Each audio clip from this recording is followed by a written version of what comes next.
back down and shut your trap. It's time for Keeping It Sports with M3. Are you ready? Are you ready? Well, I'll need some beer. Are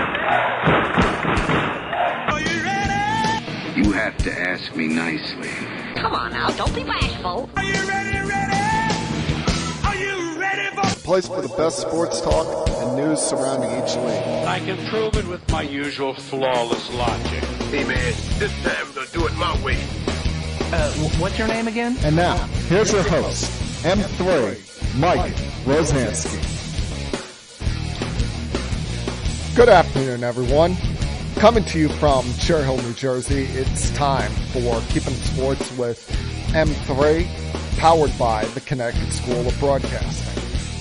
How's everything going out there? I hope everything's going well for you all on this Monday, the 14th day of February. I was about to say 14th day of Valentine's Day. It is in fact Valentine's Day, the most commercial holiday that there is. It's a day that, if you are in a relationship, happy Valentine's Day to you. Hell, even if you're much like myself, still living the life of a single person, don't feel like you're alone, lonely. Don't be, sad or anything about it. It just means you haven't found the right one, and you shouldn't settle for anything less than the right person for you. You're awesome as you are, so keep positive. Keep on what should be a feel-good, positive vibes only Monday here, because yesterday was, of course, a day that I think should be considered a holiday, even though it falls on a different date each year, Super Bowl Sunday. And when I think about this Super Bowl, I'll think of two things. Beyond just all the hoopla around it with, for some reason them having The Rock give that hype speech right before kickoff, or the halftime show with 50 Cent, Kendrick Lamar, Dr. Dre, Mary J. Blige, Eminem, and a surprise appearance with 50 Cent joining at the last minute. What I'll think about with this game is two things. A, there wasn't that, memorable moment that we're going to look back on, 5-10 years from now and say, oh my God, can you believe that happened?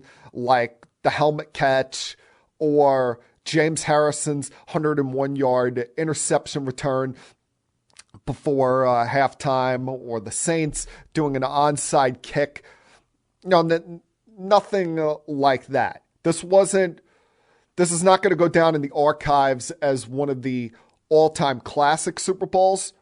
But if you're a neutral fan, much like myself, with no dog in the fight, you got what you wanted. This was a very well-played, very fun game to watch. Now, you would have liked to have seen the officials be consistent throughout.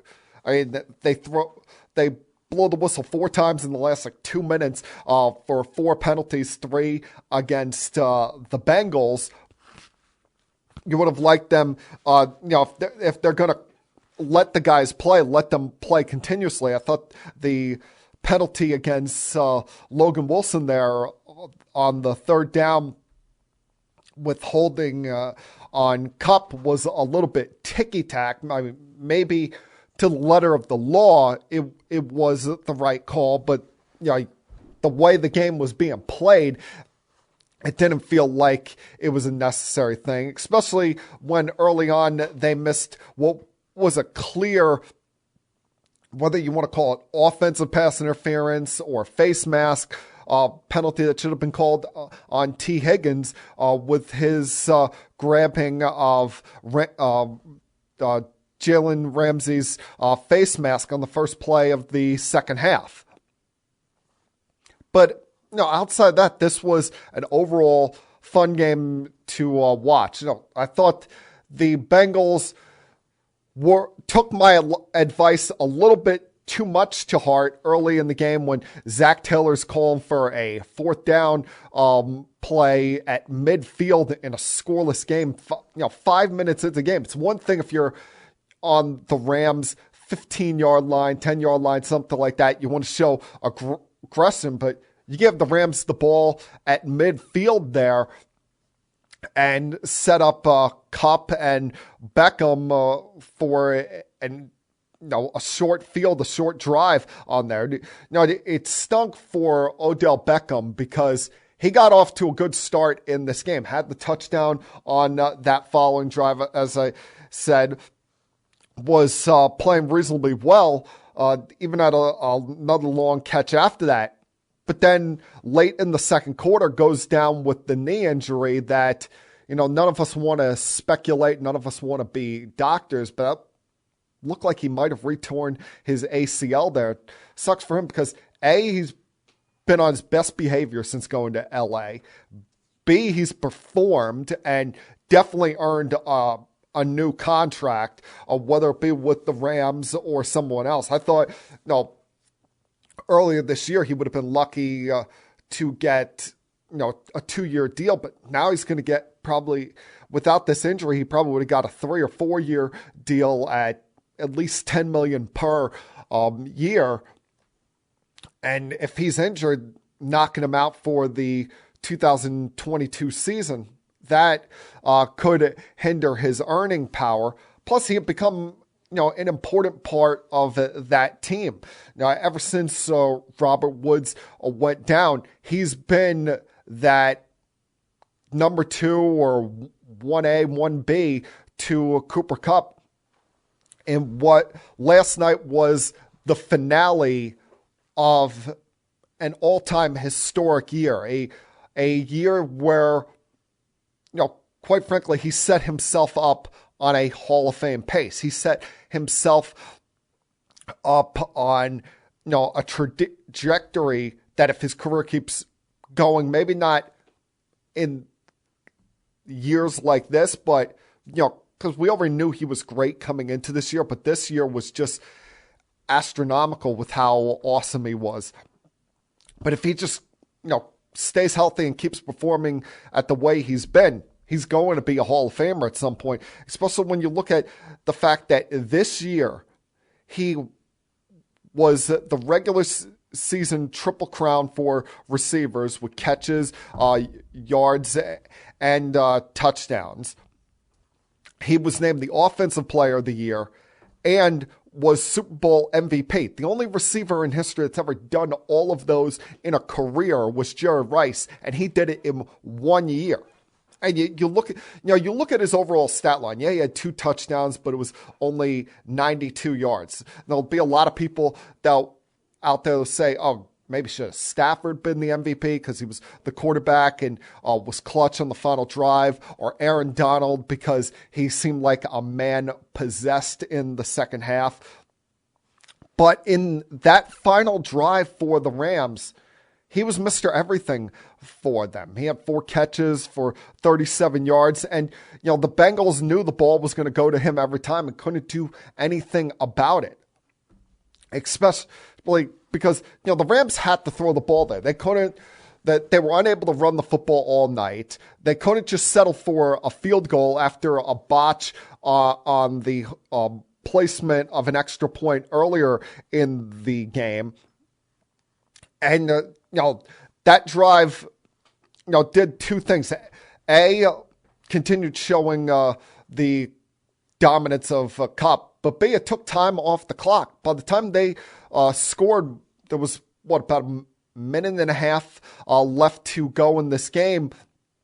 And yeah, the Bengals still had 2 timeouts, but you're forcing Burrow and company to go down the field against a defense that was just getting better and better as the game was going on. Early on, this offensive line seemed to hold up pretty well. But as the game went on, you saw why this was the worst offensive line in this sport all year. Why, Joe Burrow was beaten around by, defenses, not just throughout this season, but throughout this postseason. I mean, between the regular season, he was sacked 51 times. Combined 19 more in the postseason. I mean, this pace keeps going at this pace. The guy, as great as he is, the guy's going to get himself killed. He's not going to be able to survive behind a crap offensive line. And it brought back the argument people had from last year. Was it worth passing up on Penei Sewell to draft Jamar Chase? And as great as Jamar Chase is, you got to be able to protect your quarterback to get him the ball. Now, I still think in the long term, it was the right move getting not just the best receiver in last year's draft, but getting someone that your quarterback had such a great connection with. But you do have to protect this kid. And I talked about this game not having that moment, that signature moment. Well, there were, spots in this game where, you could see the game changing. With the Rams, their offense started to go downhill once Beckham got hurt. Especially with the fact not able to run the ball. They're without their number one tight end in Higbee. And now without Beckham, Sean McVay is starting to really run through the playbook and having to figure things out on the fly with losing weapons like this. Not just that, but the Bengals starting to get some momentum here. First, they luck out with the botch on the extra point attempt by the Rams. Then you get what should have been called a face mask penalty against T. Higgins, or at the very minimum, offensive pass interference on the first play of the second half for that long touchdown where Ramsey was just, he's looking around like, are you kidding me? How is there not a flag on that play? And the very next play, Matthew Stafford throws an interception that set the Bengals up in good field position. And you're thinking, wow, the Bengals, they have a chance here after trailing by double digits in the first half to go up by 2 scores in their own right and start to put the pressure on the Rams, because even though they're in their home building, it's not being treated as a Rams home game. It's not packed with 80,000 Rams fans. They're not playing all the Rams sound effect and music to pump up the crowd here. But Aaron Donald and that beastly defense stepped up, put their foot on the Bengals' throats, and played a style of bend, don't break defense that the Bengals were not able to overcome. I mean, you look at, after that, there were 2 moments I thought kind of changed the game where you started to really get concerned if you're a Bengals fan. Midway through the fourth quarter, Tyler, who been so sure-handed, had been a great piece for this Bengals offense all year long. Great under-the-radar piece for Joe Burrow. Had not dropped a pass all year. He gets one thrown right to his hands at near midfield on what should have been a conversion of a third down, and he dropped the football. Now, he thought that he had a man about to run him down and hit him, started footsteps, when in reality he had a good 2-3 feet before contact. And if he catches that ball, that's a first down, continuation of a drive, and who knows what happens from there on out. Instead, they're punting the football back to the Rams, and the Rams, as I mentioned, they went on a long drive on their final offensive series that took a lot of time away from the Bengals, and the clutch moment of that drive was when McVay drew up a play on 4th and 1 in Rams territory. They do a jet sweep with Kupp running, and Kupp, who's not used to running with the football, instead of running toward the sidelines, he actually cuts downfield what usually would be considered a little bit too soon. But if he would have kept going toward the sidelines, he might have gotten, run down or tackled before getting to the yard to gain by Von Bell on the play. Instead, he cuts a little early and is able to get 6-7 yards there to convert a first down and keep the drive going. Now, like I said, I would have liked it if the referees had kept the whistles in their pocket, would have, just let the game continue to play out as it was. But, those clearly were penalties on that drive. Those clearly were things that you had to call against the Bengals in normal situations, especially the holding. Now, the Bengals fans are going to complain about it from here till the end of time, but the Rams were just the better team. And the Rams had a lot of pressure on them.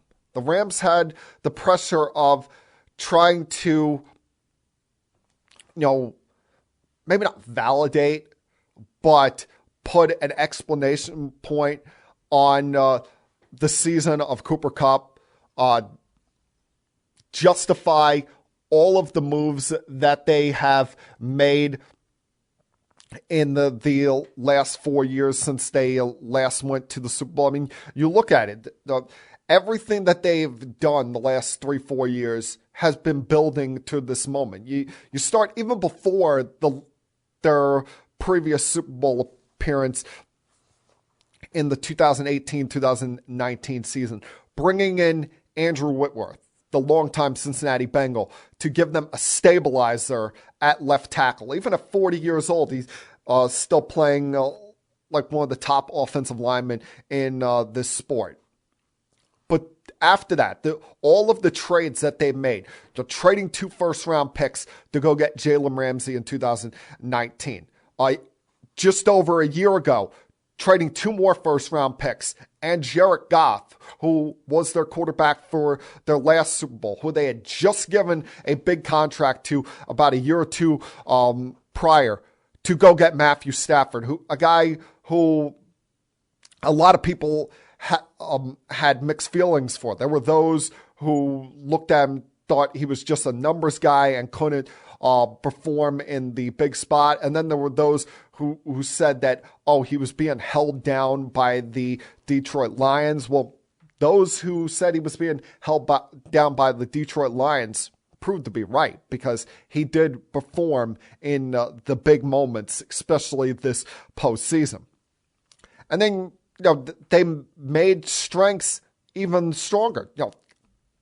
Going and trading for Von Miller at the trade deadline, trading away a 2nd round and 3rd round pick. Adding to what was already a good pass rush.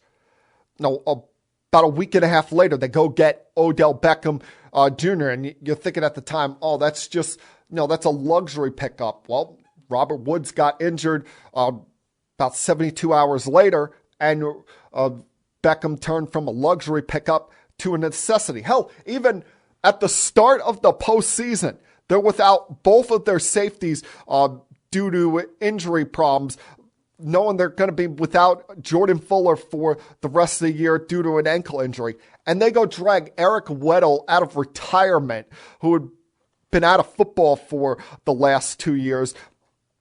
And even with a torn pec last night, he gave them something. And all of these risks, all of them paid out. That's why, people are going to look at and say, who deserves the most credit for this? Was it McVay? Was it Stafford, Kupp, Aaron Donald, Odell Beckham? All of them in their right mind deserve an equal amount of credit. But the man on top, General Manager Les Snead, being the ultimate poker player, throwing all of his chips into the middle of the table, realizing that if this doesn't work out, that he's probably screwed, knowing he doesn't have a first-round pick until 2024, or doesn't have a second-round pick in this coming year, without premium third-round picks in the next couple of years. He not only wanted to win a Super Bowl, knowing how hard it is just to get to this game, he wanted to win this Super Bowl, wanted to be the second team in a row that won a championship in their own home house. And all of those risks, all of those gambles came up correct. All of them were justified.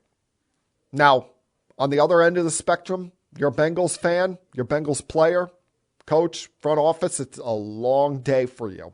It's going to be a long off season because there's no championship in any sport that's more painful to lose than this. In the NBA, we see big threes put together all the time. It's very easy to repeat. We frequently see dynasties get put together like the Lakers or the Warriors in the last 20 years.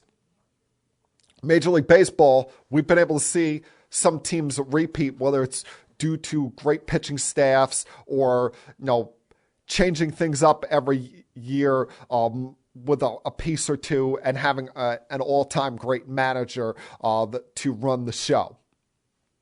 Hell, even in hockey, we've seen runs of greatness with teams having Hall of Fame level goaltenders go on stretches carrying a team. But in the NFL, this is the hardest championship to get to because, especially if you're the loser, the next year, nothing's guaranteed. All of those teams you had to beat just to get here come back into play.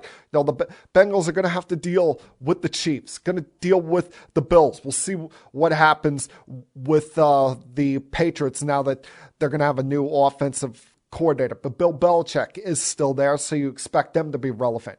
People forget the Ravens fell off the face of the earth after Lamar Jackson got hurt. We expected them to be back in the picture. The Chargers are an ascending team as well. And then in the NFC, the Rams are still going to be in the mix. We'll see what happens with the Bucs and the Packers when it comes to their quarterback scenarios. And then there's always a team or two that comes out of nowhere and surprises us, like this year's Bengals, who people saw had good emerging talent, but probably did not think that they were Super Bowl ready just yet. So I say it all the time, nothing is guaranteed in this sport. That's why it's going to be a long, painful, arduous off season that I hope for their sake, motivates them and keeps them on the right track. Hopefully Burrow doesn't have some kind of injury that sets back his off season after limping out of the stadium last night. But it's going to be a long road back for this Bengals team because you were 6 minutes away from your first ever championship. And it all dissipated thanks to Stafford, Kupp, and an Aaron Donald-led defense. And Sean McVay, the Wonder Kid, finally getting his championship ring.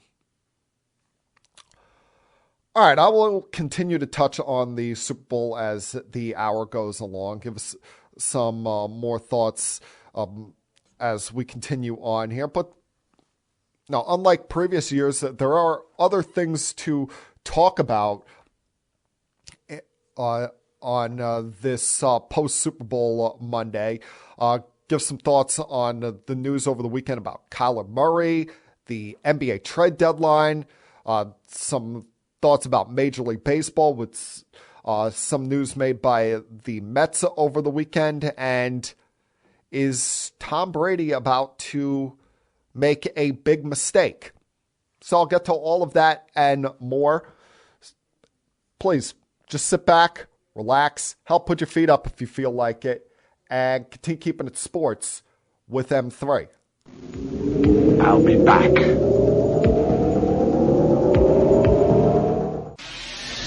Connecticut School of Broadcasting founder Dick Robinson. You know, the media business has changed a lot since we opened our doors in 1964. Now media content is everywhere, on air, online, on the go. More than ever, companies are looking for people to help drive this new media. At Connecticut School of Broadcasting, you'll get hands-on training on the latest software and equipment in a matter of months, not years. Connecticut School of Broadcasting has placed thousands of grads in broadcast media careers. It's all about versatility. You see, at a radio station, if you also know how to shoot, edit, and post videos, you become a pretty hot commodity. That's the training you get at Connecticut School of Broadcasting. Connecticut School of Broadcasting, with locations up and down the East Coast from Massachusetts to Miami. Call 1-800-TV-RADIO or log on to gocsb.com. Connecticut School of Broadcasting, the nation's oldest and largest group of broadcast media schools, redefining training in radio, TV, and new media. Get trained. Get connected.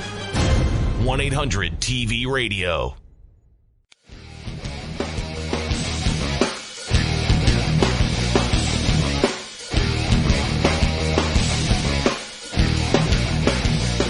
So believe it or not, there was some off-the-field news in the NFL this week.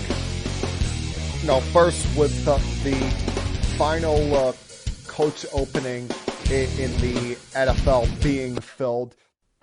And I say final, even though the Vikings had not officially named a head coach, we had all pretty much known for a while that the Rams offensive coordinator, Kevin O'Connell, is going to be named the Vikings head coach at some point this week. They just had to wait until after the Super Bowl.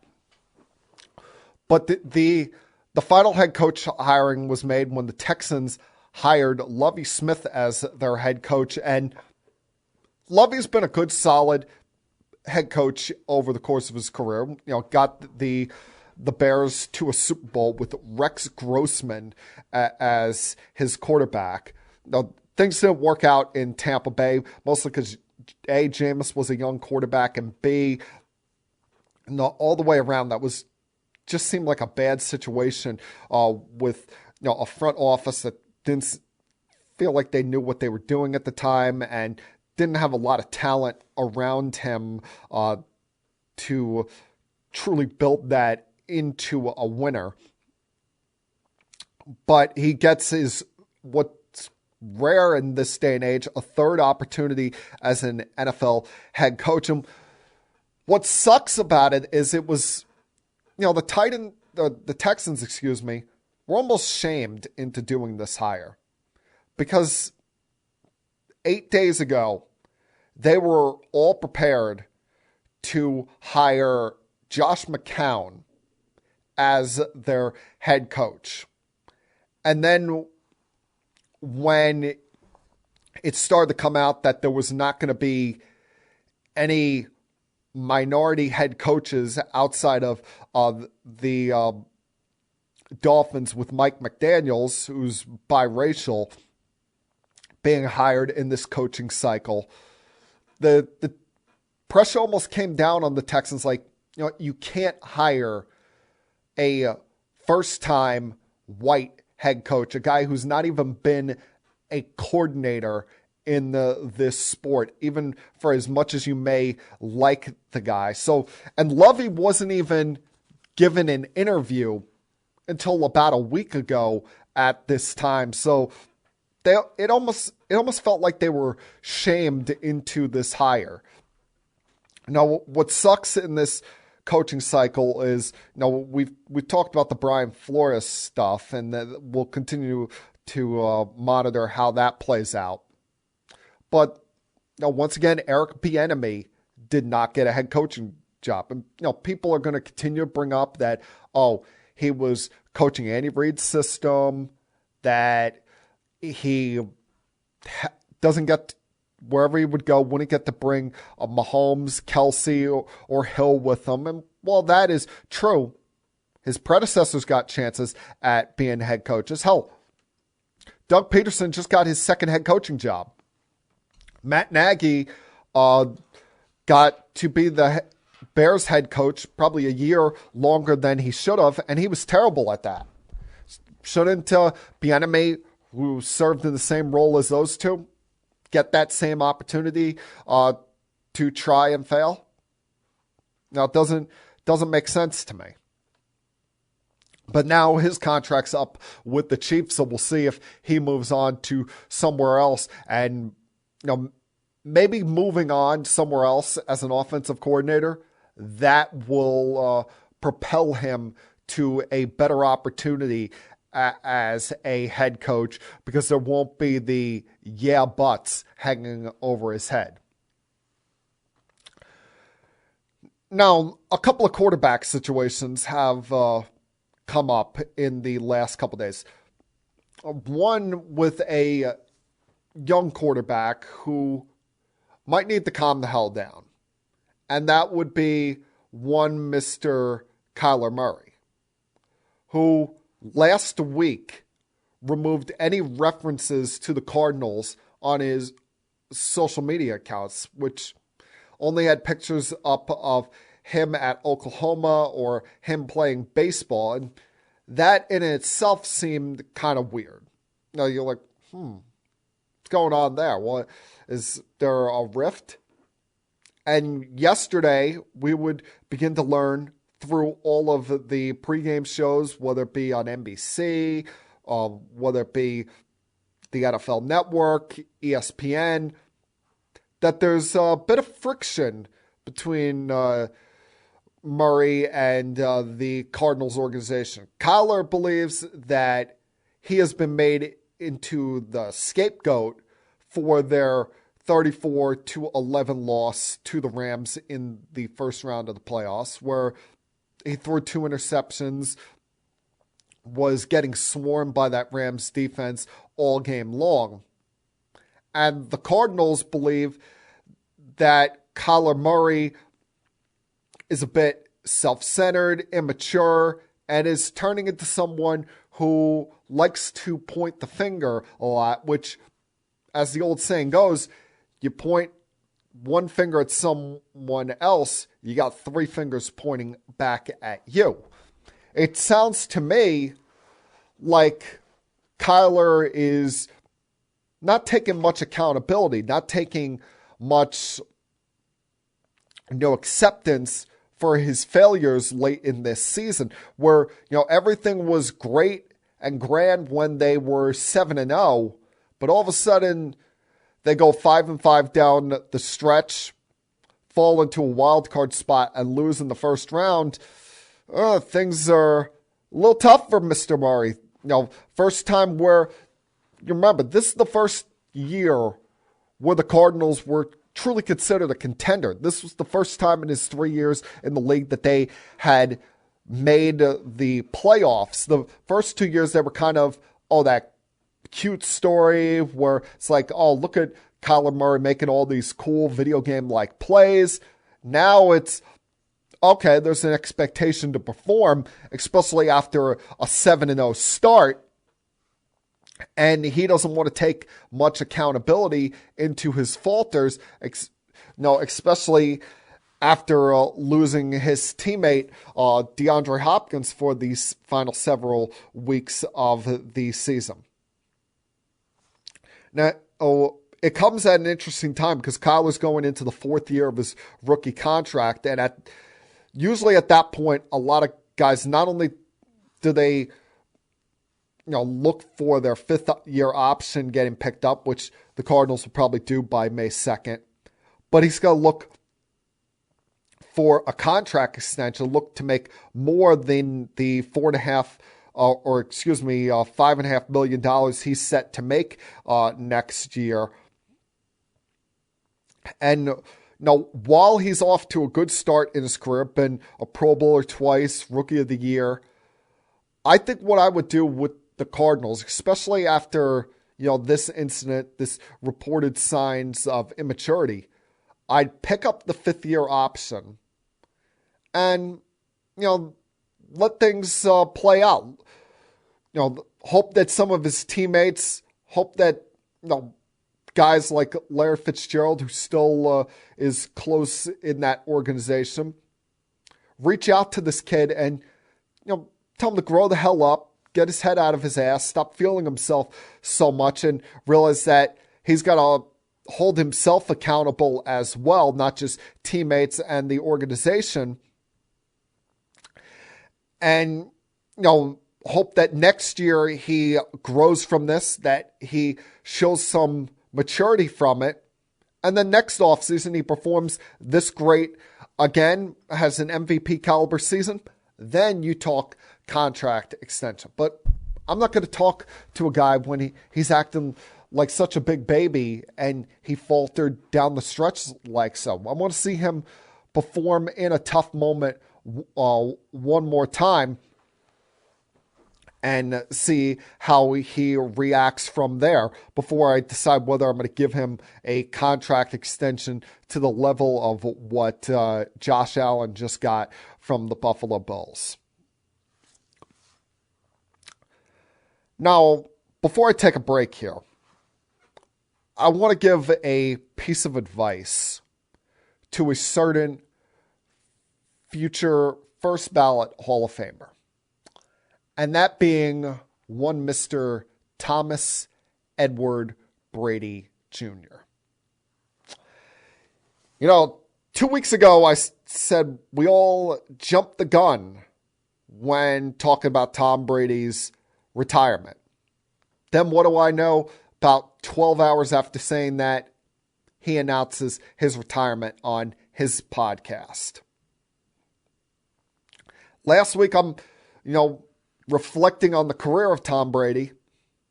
And about 6 hours later, he goes on his podcast and says the following, quote, "I'm just going to take things as they come.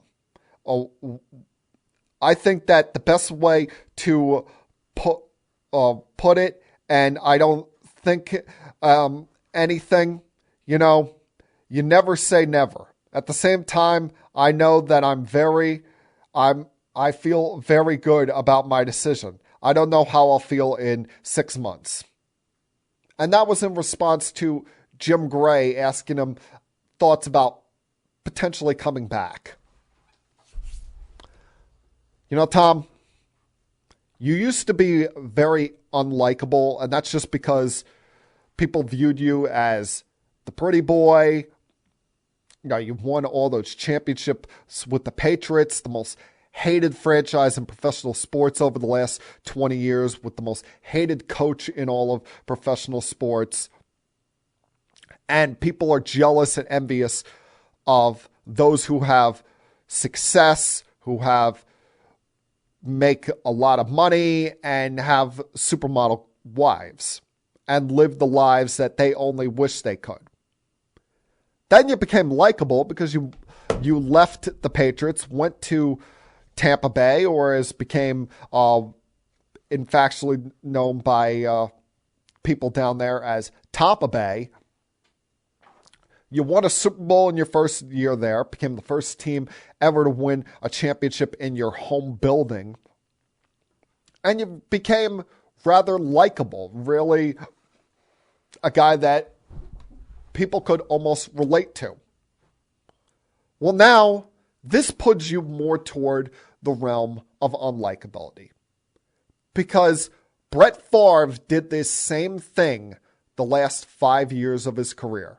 Would go into the offseason talking about retirement, and then somewhere around June or July, here I come, I'm coming back.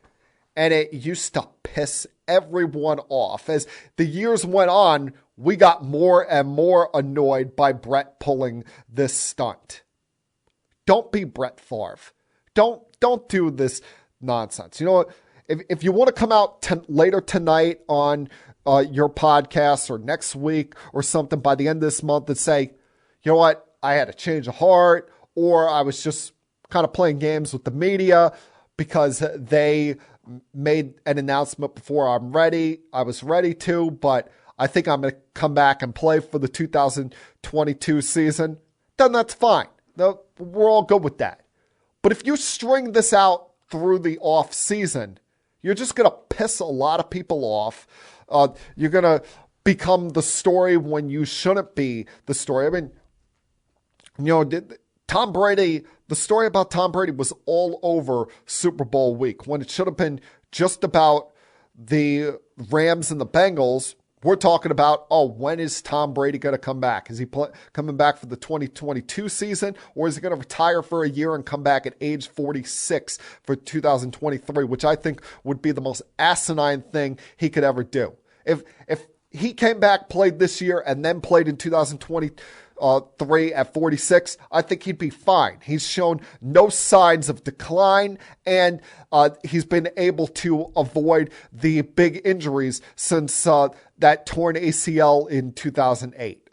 But if he retires for a year and tries to come back at 46, he's going to be a dead man walking. The game, the speed of the game will have passed him by. The game gets faster each year, and he'll spend that first half of that season shell-shocked trying to catch up to real game speed, really trying to, catch up to what, the league had been doing for 18 months with him gone. So, Tom, you're obviously considering playing next year. Just announce it now. Don't put us through all of the games. Hell, you put the Buccaneers in a bad spot because now that they have to spend their entire offseason wondering, is Tom coming back or not? Or should we look into other options, like if the Seahawks do have any interest in trading Russell Wilson, or even if he's suspended for the first half of next year, can we get Deshaun Watson from the Houston Texans? Just make everyone's life easier and make a firm, definitive decision rather than playing this Brett Favre like will I or won't I like game. As I said, you've become very likable the last year or two. Don't ruin that, all right? Gonna take another break here, come back on the other side. There were other things besides the Super Bowl and the NFL going on this week. Mainly the NBA trade deadline.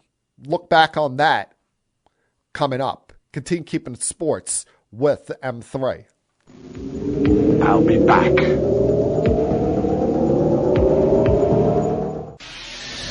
Connecticut School of Broadcasting founder Dick Robinson. The media business has changed a lot since we opened our doors in 1964. Now media content is everywhere. On air, online, on the go. More than ever, companies are looking for people to help drive this new media. At Connecticut School of Broadcasting, you'll get hands-on training on the latest software and equipment in a matter of months, not years. Connecticut School of Broadcasting has placed thousands of grads in broadcast media careers. It's all about versatility. You see, at a radio station, if you also know how to shoot, edit, and post videos, you become a pretty hot commodity. That's the training you get at Connecticut School of Broadcasting. Connecticut School of Broadcasting with locations up and down the East Coast from Massachusetts to Miami. Call 1-800-TV-RADIO or log on to GoCSB.com. Connecticut School of Broadcasting, the nation's oldest and largest group of broadcast media schools, redefining training in radio, TV, and new media. Get trained. Get connected.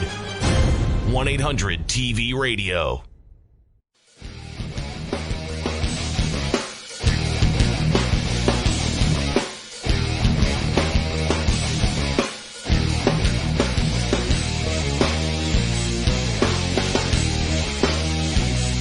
Now, like I said, there were other things going on besides, the Super Bowl this past week. Other things, in case you missed it, to keep us entertained, mainly the NBA trade deadline on Thursday, which this is the first time I believe these two things have ever crossed paths. Super Bowl week and the NBA trade deadline. In fact, the deadline felt a little bit earlier than normal this year, but as we've come to see them in recent years, there was a lot of action. There was a lot of action when it came to big names on the move. Just last Tuesday, you saw how big this trade deadline was when seemingly out of nowhere, the Portland Trailblazers traded C.J. McCollum in a 6-player trade to the New Orleans Pelicans. They traded McCollum along with Larry Nance and Tony Snell to the Pelicans to get 4 players, including Josh Hart, and 3 draft picks, one being a protected first-round pick in this year's draft. And on the surface, I'm not surprised that the Pelicans traded McCollum because, it's clear that the Trailblazers, it's clear that the Blazers needed to move on, that they needed to begin a rebuild there because they've gone through, 5 or 6 years with this pairing together and have not been able to get past the Golden State Warriors in the postseason. Even if they had gotten into the play-in and snuck into the playoffs, weren't going to get past either the Warriors or Suns, weren't going to be a big factor in the playoffs. And it's very clear that Dame Lillard is not going to finish his career in Portland, that at some point that marriage is going to break apart. So they had to, trade CJ McCollum while there was still some value to him. Even with him dealing with some injury issues this year, they needed to get something in return. So they get a couple of young players back in this trade, get some draft pick compensation, including 2 second-round picks that, if they do their homework right, they'll be able to, net something good somewhere down the line with those picks. But I'm disappointed in the fact that, it's CJ McCollum going to the Pelicans because, let's face it, Anthony Davis didn't want to be in New Orleans. Zion Williamson, you could say what you want about him. He's shown that he's kind of brittle, but from the beginning, it doesn't seem like he wants to be in New Orleans. I wish McCollum would have went to somewhere that had a better chance at winning in the immediate future, rather than the always rebuilding New Orleans Pelicans. Now, the trade that came as a bit surprising was between 2 teams that are also in rebuild mode, and that was the Pacers-Kings trade, where they exchanged 6 players and a second-round draft pick. The 2 big names coming out of this were the Pacers getting Tyrese Halliburton and the Kings getting Domantas Sabonis. Now, on the surface, you look at, all right, the Kings are getting a young, rapidly improving player in Domantas Sabonis, a guy who, on any given year, can make an all-star team, can be maybe not a starter, certainly be amongst the 12 all-stars in the Eastern, when he was in the Eastern Conference. But they give up a kid in Halliburton who's 6'5", only 21 years old, only, 15 months after they draft him. And I know that this kid, he's turned the ball over 9 times in 2 games with the Pacers so far. But he's a pretty good assister. He's a good, seems like a good 3-point shooter, shooting at above a 40% clip. Shoots around 47% in his year and a half so far in the NBA. Like I said, he's only 21 years old. You picked him number 12 overall in the 2020 draft. kind of surprised that they're getting rid of this kid so quickly. I mean, maybe it's a sign that they're, that they're feeling that they feel more comfortable building around De'Aaron Fox than they do building around Halliburton. But, that trade kind of caught me by surprise because no one thought that Halliburton was available. If there was even a sense of it, you think maybe some more contending teams would have gotten involved for a young piece that was on the rise like so. The other trade that caught me by surprise, and maybe it shouldn't have, was the second trade that the Blazers made last week. It was a 3-team deal involving themselves, the Spurs, and the Jazz. And in that trade, the Jazz traded longtime Utah Jazz guard Joe Ingles to the Portland Trailblazers. Now, Joe Ingles is out for the rest of the year with a torn ACL, and he's about to be a free agent. But I figured that was a guy that, he was so immersed in that community, so immersed with that team, was kind of one of, not just a good three-point shooter, but one of those, grinded out, gutty, heart and soul kind of players that you want to have on your team, that I figured the Jazz would have, played things out and held on to him. Now, they could always try to re-sign him as a free agent. I'm not sure about their cap situation, but I'm surprised that they, gave up 2 second-round draft picks and were willing to trade a guy that was, a leader in that locker room. Even with him being out for the rest of the year, he's still probably going to be around and still could be a guy, a voice for the players on that team to lean on. The Spurs would make another trade the next day, getting Goran Dragic from the Raptors. And this trade is significant because in all likelihood, the Spurs are going to buy out Goran Dragic, and he's instantly going to become probably the most sought after in-season free agent in the league. You're going to have a lot of teams showing interest in this kid, or should I say this guy. He's been in the league long enough that we can't call him a kid anymore. This guy very quickly, he's one of the better catch and shoot 3-point shooters in the sport. You could either start him or bring him off your bench. Doesn't matter. You still get the same kind of production out of him late in a game. And a lot of the contenders are going to be interested. The Bulls, who were, relatively quiet at the trade deadline. The Brooklyn Nets, who we've seen how much they've missed having Joe Harris and how, losing Patty Mills from the bench has taken away from scoring for their second unit. The Warriors, like they need another 3-point shooter.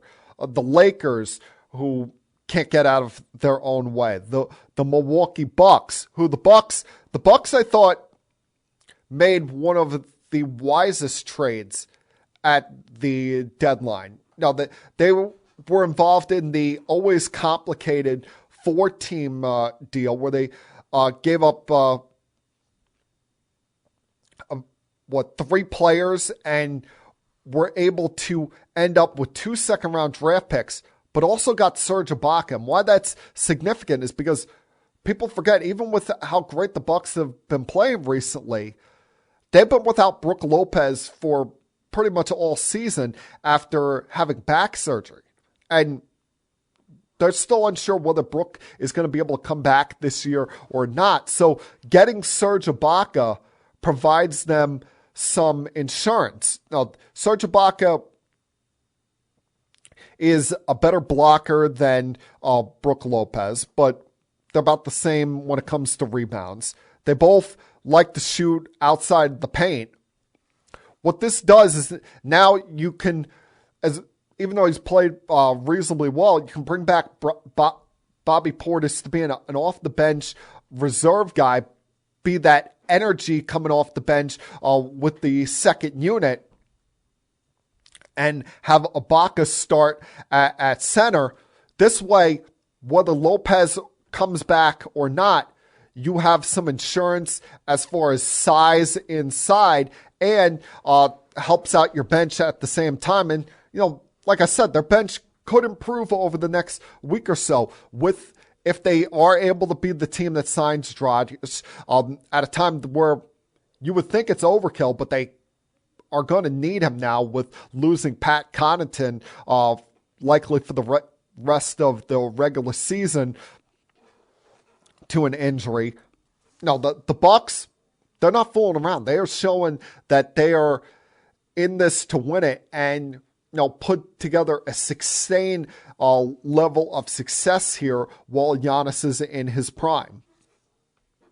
The Celtics made a couple of deals. You saw some other teams make deals, including the Mavericks giving up on Kristaps Porzingis almost 3 years to the day of acquiring him. They trade him to the Washington Wizards. The Wizards would also, in that same day, trade Montrezl Harrell to the Hornets, where, the same thing I said last week with the Cavs applies with the Hornets. The Hornets are probably playing over their heads this year, a playoff contender earlier than people thought.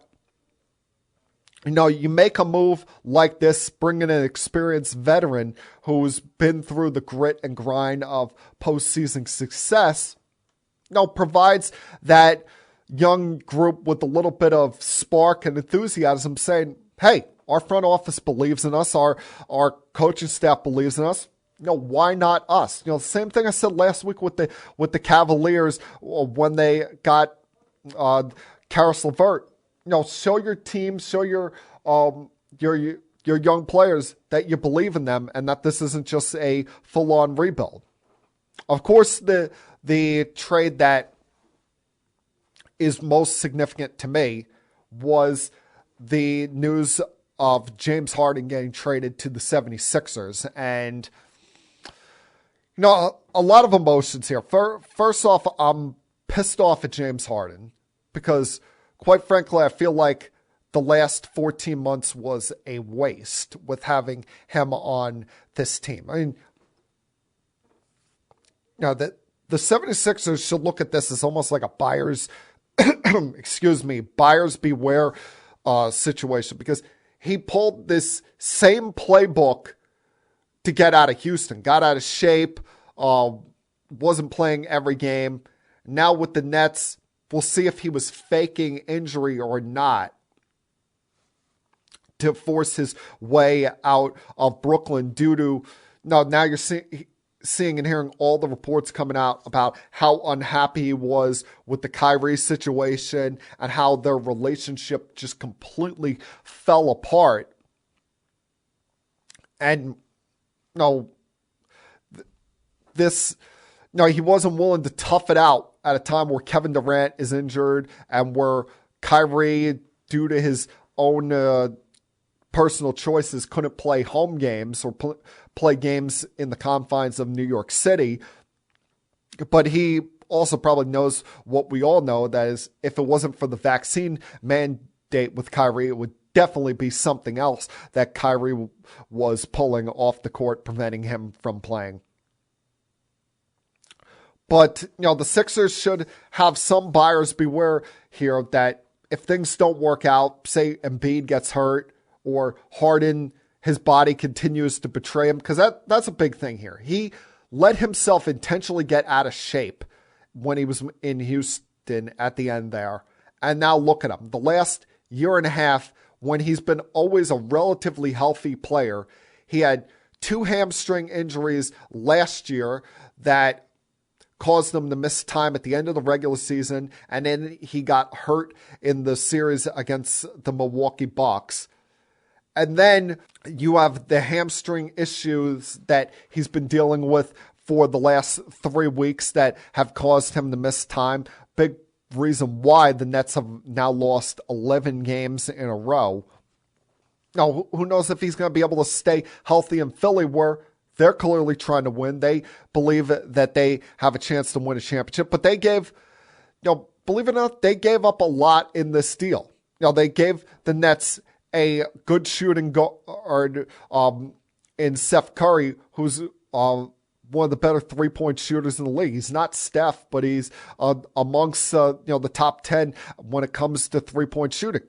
One of the big weaknesses on the Nets was size down inside, and especially at a time when Nicholas Claxton is injured, you bring in a good rebounder, especially getting those second chance opportunities in Andre Drummond. And of course, the wild card here is Ben Simmons, who we know is as good a passer as there is in the sport, is going to play good defense, but he's just, whether it's afraid, timid, refuses to improve, work to improve his game at it. He can't shoot the basketball outside the paint. Hell, he can't, unless he's driving to the lane and layups or dunks, he really can't shoot at all. Now, we've seen guys improve over time, but we'll see if he's willing to work at that. But the big problem with Ben Simmons, does he really want to play basketball? You're bringing in another, highly emotional, highly erratic problem child here who, you look at him, he's what every team would dream of. A 6'10 guard that plays great defense, is a great passer, has speed to him, is highly athletic, has been an all-star 3 times, and he's barely even 25 years old. You trade 8 years of age difference between him and James Harden. He forced his way out of Philadelphia, wasn't playing this year. A lot of people, including myself, think that he made up mental health issues as his way just to not get fined with the Sixers. Does he really want to play basketball? If you're Kevin Durant somewhere, yeah, you've talked to this guy already. Yeah, you're close with Kyrie Irving. But you're shaking your head thinking, what the hell have I signed up for? I've got one point guard who's highly emotional and afraid to shoot the basketball, and then another one who, as much of a brother as he is to me, and as much as I like the guy, every 5 minutes seems to have a problem with doing his job and finds a reason why not to do his job. So the Nets, they've fallen with this 11-game losing streak down into the play-in scenario. We'll see if they start to win games at some point soon, but it is a very chaotic and brutal to watch situation in Brooklyn right now that hopefully Durant can return some point after the All-Star break, soon after the All-Star break, and they could start to turn this nonsense around. Gonna take one last break here, come back on the other side, finish things up, continue keeping it sports with M3. I'll be back.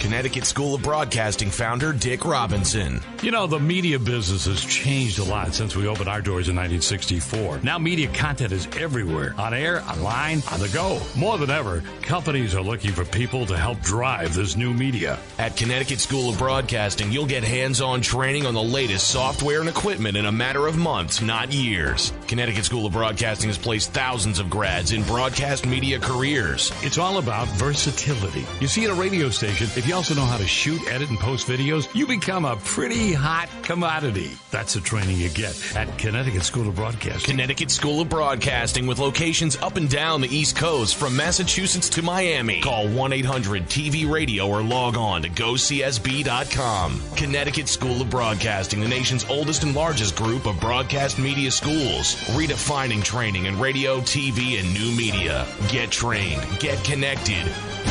1-800-TV-RADIO.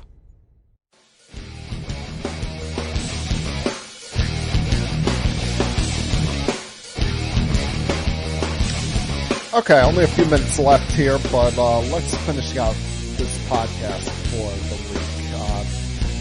No, I can't stand how Trevor Bauer is acting like he should be, vilified or that he's some kind of victim in all of this in the last couple of days, ever since it was announced that he will not face any criminal charges for his alleged sexual assault case. Remember last year on July 2nd, he was placed on administrative leave by MLB after reports had surfaced about sexual assault allegations made against him. And the woman that was making the claim that while the initial encounter and interaction between them was consensual, that things got brutal and he really roughed her up. He claims that those things were things that she either wanted to do or that she kind of fudged or lied about her story a bit. He's, as I said, he's trying to make himself some kind of victim in all of this, act like he, freed of all of this. It just because he wasn't, he won't face criminal charges does not mean, he did nothing wrong. It just means they didn't have enough evidence, to lock him up in jail or to support her claims. It doesn't make him out to be some saint. Doesn't make him out to be some godly-like figure. So, and plus, Trevor, just because you didn't face criminal charges doesn't mean MLB can't still punish you in some way. They're still working on an investigation in their own right. They could still suspend you for half this season, and that $45 million you're supposed to make this year will be cut straight in half. Plus, remember, you were still paid while you were on leave from baseball. So it's not like, you're going to be at some soup kitchen anytime soon. So no one feels bad for you. No one has any sympathy for you. One good piece of news that came out of Major League Baseball this past week was news that Mets owner Steve Cohen made. And that's on August 27th this year, depending on if baseball has a season and things start on time. But as things set with their schedule right now, they're set to be at home that final weekend of August. And on Saturday, August 27th, the Mets will have Old Timers Day. And I know there's some Yankee fans out there, some Yankee fans that always try to belittle the Met fans or the Mets, that think about the Mets way too much when we should just be concerned with our own team. And trust me, there's a lot of Met fans that are the same way back toward Yankee fans that think that the Mets are just trying to rip the Yankees off, just trying to copy them, where if you actually did your homework, you would know that this is something that the Mets used to do all the time. They haven't had an Old Timers Day since 1994, but they had done it for at least 20 to 25 years.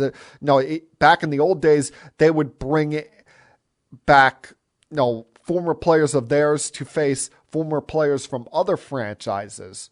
But they've always done an Old Timers Day in some shape or fashion. For some reason, in 94, the Wilpons and company decided to stop doing it, which to me, if you're any team with any significant history, not just the Yankees, the Red Sox, Dodgers, Cubs, Cardinals, but you're a team that's been around for a while. Not someone like the Marlins or the Rockies or the Tampa Rays that just joined the sport 5 minutes ago. And you have a significant number of former retired players that are still alive. You should do an Old Timers Day. These things are fun. It's cool to go back and look at the history of your ball club. See guys that either played when your father or grandfather were a kid, or say if you're my age, and see players that you grew up on come back and play a pickup game of baseball, come out there, tip the cap for the crowd, get a big cheer.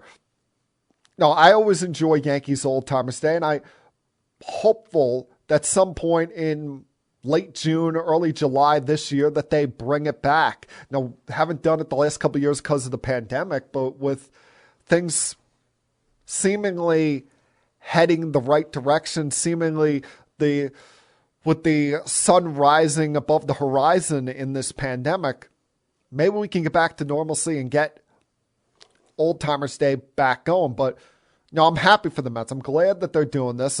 I'm even though I'm not a Met fan, I'm looking forward to seeing this. Seeing Mike Piazza back out there, guys like John Franco, Keith Hernandez, Ron Darling, maybe Yes Network's David Cohn, since he's a former Met, will be there. Darryl Strawberry, who knows with Doc Gooden? I mean, we're just hopeful that he doesn't do something stupid these days that costs him his life.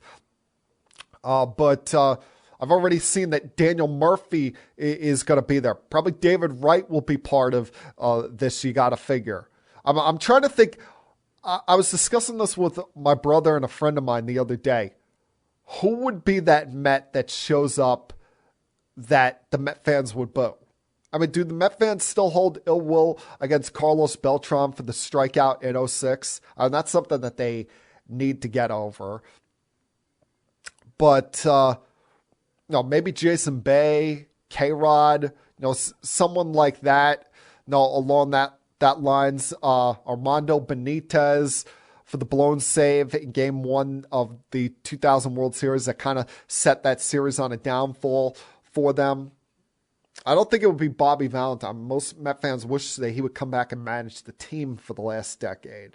But I am excited that even though I'll probably be at work that day, that'll be a DVR situation, something that I do look forward to seeing the Mets do later this coming summer.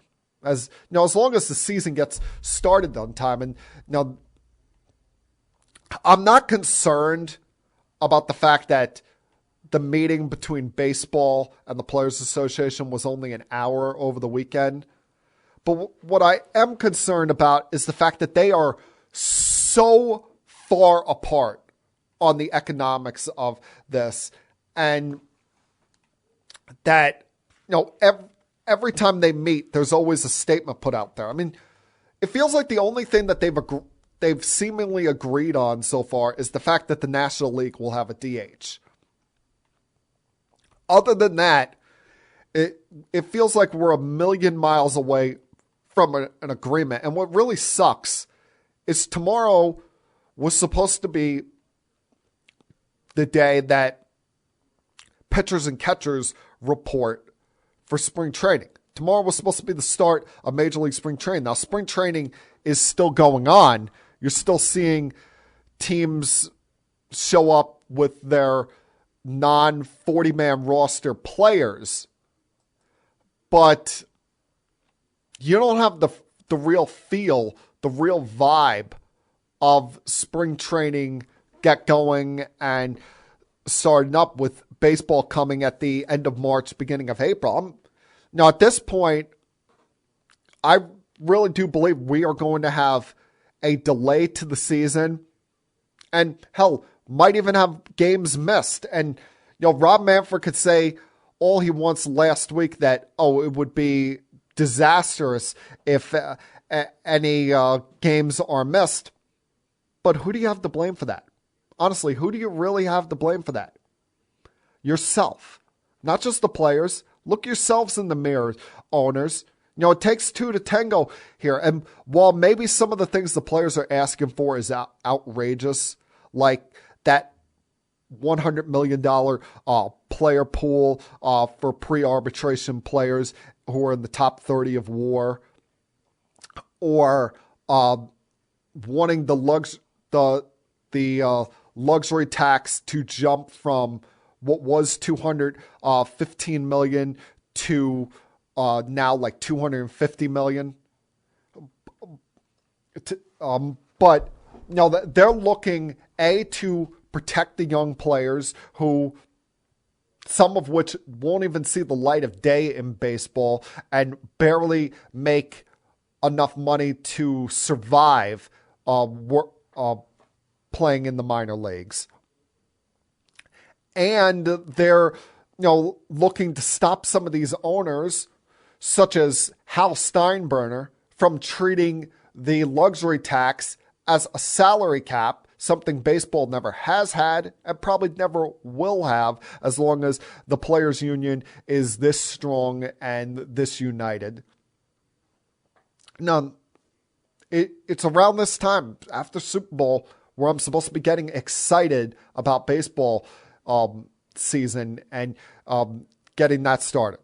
But all I can do is sit here and think about my annoyance and disgust with both these sides, and wondering if and when this season is ever going to get started. You hope it doesn't get to that point. You hope that at some point cooler heads can prevail here. But like I said, it feels like we are truly a million miles away. Kind of like how Bengals fans feel right now after losing the Super Bowl. And listen, today starts anew for 31 other franchises around the NFL. Today starts that long, treacherous journey towards Super Bowl 58. It's longer for the Bengals than it is anyone else because they're coming off of a heartbreaking loss. A loss that they were 6 minutes away from taking themselves off that list of teams that have never won a Super Bowl. But yesterday, if anything else, should be looked at as a growing experience for Burrow, Chase, Mixon, and company.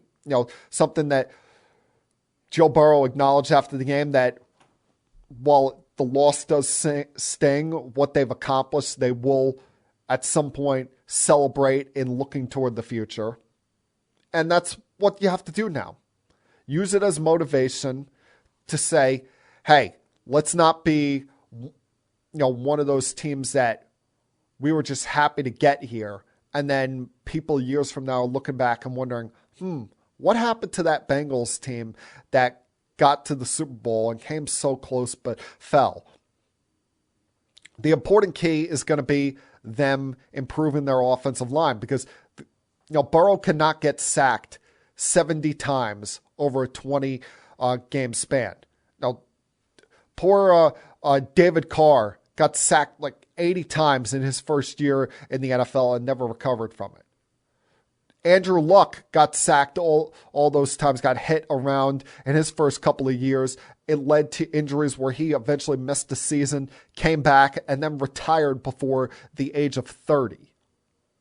Let's not have this happen to another young, promising quarterback, okay, Bengals?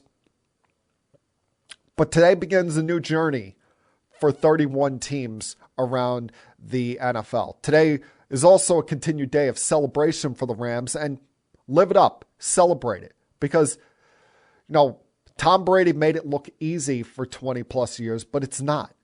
Dynasties don't come along every day. That's why, I said the person that deserves the most credit in all of this was Les Snead, and that's because he pushed all of his chips to the middle of the table, knowing that nothing's guaranteed. Matthew Stafford could, blow out his knee next year, or Aaron Donald was talking about retirement. Andrew Whitworth could retire. Who knows about the future of Odell Beckham Jr. with another knee injury in what you hope was not re-tearing the same ACL that he tore in the 2020 season. They took chances, and all of those came back on the positive end, and they were able to justify trading away all of their first-round draft picks from here to kingdom come for this one moment of winning a championship in their home building and justifying hiring the youngest head coach in the history of the NFL at the time they hired him. Trading away draft picks for veterans and maxing out their salary cap in future years beyond belief. And trading away what was a Super Bowl quarterback in Jared Goff, what was their own first overall draft pick, to go get Matthew Stafford, who was not a proven winner in Detroit, mostly because of what Detroit had put around him from player standpoint and a coaching standpoint, and were able to win their first championship in almost 23 years. So celebrate it, enjoy it, but realize that there are now 31 hungry teams to get to where you are. And it's going to be a fun journey. It's going to be interesting, with these teams, all these teams starting next September back in the mix: the Chiefs, the Ravens, the Bills, the Patriots, the Bengals looking to do it again. As I said, we'll see what happens with the Packers and the Bucks, the Seahawks, the 49ers. You want to throw Kyler and the Cardinals in there as well. Hell, maybe even a surprise or two. Maybe the Titans make a change at quarterback. No, they can't forget them with a healthy Derrick Henry. But the journey to Super Bowl 57 begins now. And, it's great about football that even though the Super Bowl is over, the NFL has now become a year-round sport for us to talk about and break down each and every single day. And that, my friends, is Keeping It Sports with M3 from Monday, February 14th, 2022. Everyone have a great night. Have a great week. And I'll talk to you guys again, same time next week. Till then, happy Valentine's Day, everyone. Peace. We have to go. Good night, everybody. I have had enough of you! Thank you for all the fun. Thank you. Hey, shut up, will ya? I don't want to see you. I don't want to hear you. I don't want to smell you. Now leave. I'll be back.